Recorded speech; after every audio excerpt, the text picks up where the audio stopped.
John Hook's Newsmaker starts now.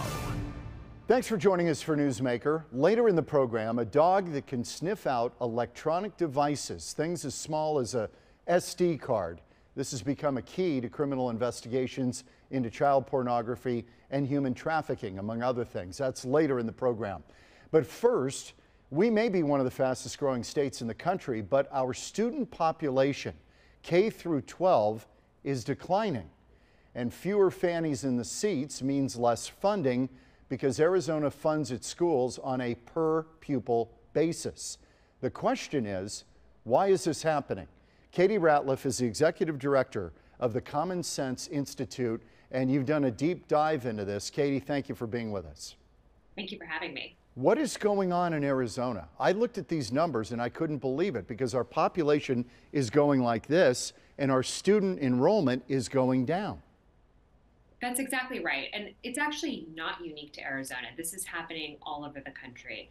Our population is continuing to grow, especially here in Arizona, but our school-aged population overall demographically is changing and it's declining. And this last year, Arizona saw a 1.5% decrease in our school-aged population. It doesn't sound like a lot, but that is actually the largest historical drop in school-aged population since we've been measuring this. People aren't having babies? Exactly. As Wow. simple as that. People are having fewer children, and when they move to our state, they're bringing fewer children with them. Wow. Well, the number that caught my attention, the decline is projected to be 40,000 fewer students by 2028. So how does this impact building additional schools? Because in my kids' district, they went to public school in Scottsdale, there are schools shuttered. And they won't really give them up because they keep thinking there's going to be some population boom. I'm not sure that's going to happen. You're exactly right, John. And in fact, we did a report on the unused and underused space in school districts today, and it's about $3 billion worth of real estate. So schools are going to have to decide, do they want to hold on to this real estate, as you said, hoping that maybe the population will recover, that they can attract enough open enrollment students to use that space effectively? Or do they let it go so that they can reinvest dollars in things like teacher pay and others? Because it's a huge drain on resources to try and keep a vacant school or an underutilized school open. There are people who've been arguing strongly in the legislature, even the governor's talked about it, that ESAs, that these are what's driving it. Kids going into other options outside of the traditional public school. Is that driving kind of what we're seeing in enrollment? Or are they counted the same? What's important to understand is two things. Number one, they're counted the same. The overall population of K-12 students that are publicly funded, either through an empowerment scholarship account or because they go to a district or charter school, it's all the same pot of money.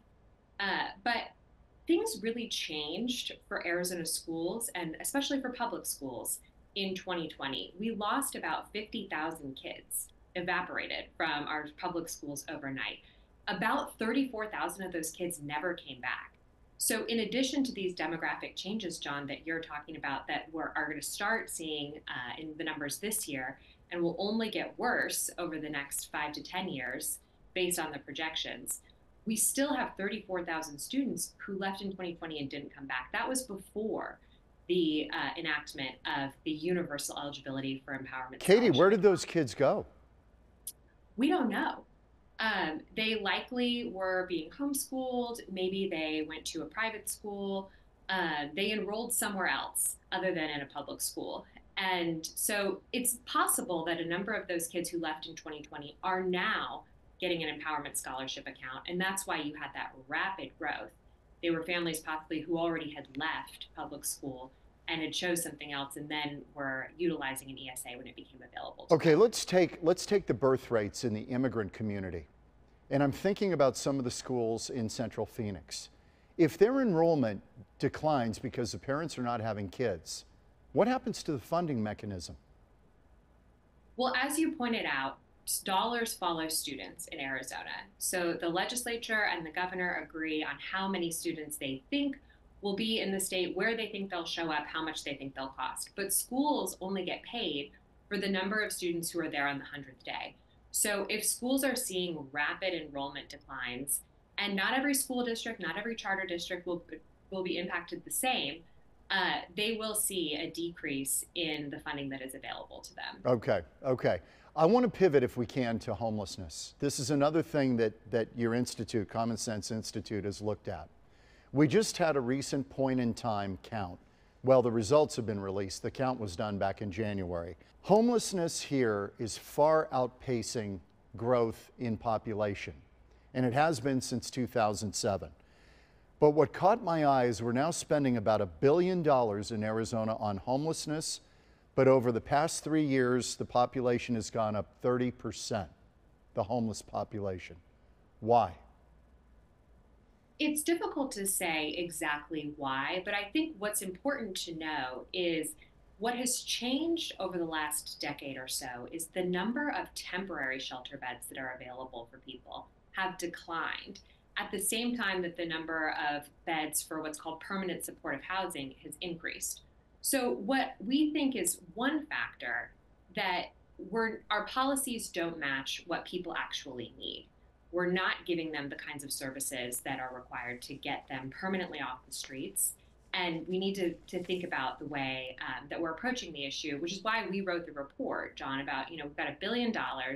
The situation's not getting better, hasn't been for a while. It got slightly better this year, but we're nowhere near the levels that we were at even just 4 years ago. Well, does this get into the kind of thing that we're seeing out of California? California spent $24 billion on the homeless situation in the past 5 years, and the homeless population increased 20%. They have hardly solved it. The problem's gotten worse. What is going on? One of the things we looked at, of the $1 billion, about 60% of that was spent on housing, trying to get people access to housing. Less than 10% of it was spent on things like substance abuse treatment and other services, where 80% of homeless deaths were the result of a drug overdose. So we think there's a mismatch in what is actually happening and how the funds are being spent, and that could be contributing to the issue. So are you saying advocates are saying this is a housing issue, and you're saying, no, it's more complicated than that? That's what we think the data shows, exactly. Okay. There's a hint, not even really a hint in your report, that this is the homelessness apparatus trying to deal with this problem is burgeoning. We've got, I think you counted up 167 nonprofits and public entities working on a problem, about 50,000 people working on this problem, which is roughly the size of the mining industry in Arizona or the logging industry. It's a lot of folks working on this, but again, it appears we're not making a lot of progress. It is a lot of folks. And in addition to the 50,000 people who work on this every day, about 42,000 Arizonans volunteer their time. So the overall workforce of volunteers and full-time employees is really big. And I think they all want to do the right thing. What we I have no doubt about that. I have no doubt about that. Exactly. But are the policy incentives right? Most of the funding that you talked about in the $1 billion comes from the federal government. The federal government has pursued a policy called Housing First that you mentioned. This is really a housing problem in their minds. And so the funding that we're going to provide will be to provide housing. And if you look at the data, it does seem like Housing First worked for a long period of time, but starting in 2017, things started to change and the policy hasn't. So that's why we wanted to put the data out there to help people understand, are the incentives right? Are we getting the policies right to ensure that those 50,000 people can be effective? Okay, and does this track, do you believe, Katie, with the explosion of fentanyl? It is an interesting correlation that around 2018 is when these Housing First policies, as I mentioned, stopped working. That's about the same time that the opioid crisis peaked and fentanyl started to get really bad. Does Common Sense Institute offer a policy prescription? I mean, do you guys say, okay, we've crushed the data, we see some things that are troubling, this might be a better path forward? Do you go that far, or do you just present it? We're just presenting the data. And one of the things we have talked about, though, is that this data was really hard to get. And John, I know you're familiar with the point in time counts. Those are done once a year in January. Volunteers go out and count the number of individuals who are homeless that they see. But everyone agrees that's not really a reliable figure. So one of the things we realized in our report is that, policymakers are kind of flying blind. They don't have a lot of data. They don't have a lot of good information to make decisions. So we are working on a follow-up report. We want to understand, what are the programs that are working? Can they be scaled? Where should policymakers be looking for solutions?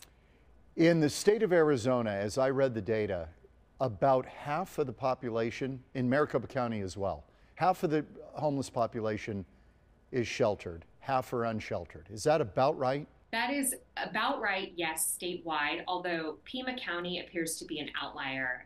For some reason in Pima County, 60% of their homeless population is living on the streets or unsheltered. I used to work there, and this has been a vexing problem for decades. Going back to the 80s, they were struggling with this and where to build shelters and all of that. Going forward, is there a cautionary tale about kind of throwing money at this problem? If you've got all of these agencies now, and you've got $1 billion floating around in the system, but the problem's getting worse, is it too simplistic to say money can't solve this? I think this is a perfect example of you can't make good decisions if you don't have good data.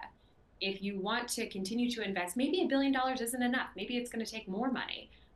Nobody really knows because nobody has really good data information. Nothing is real time. Everything in our report, we spent months aggregating and pulling together this data, and some of it is a year or two lagging.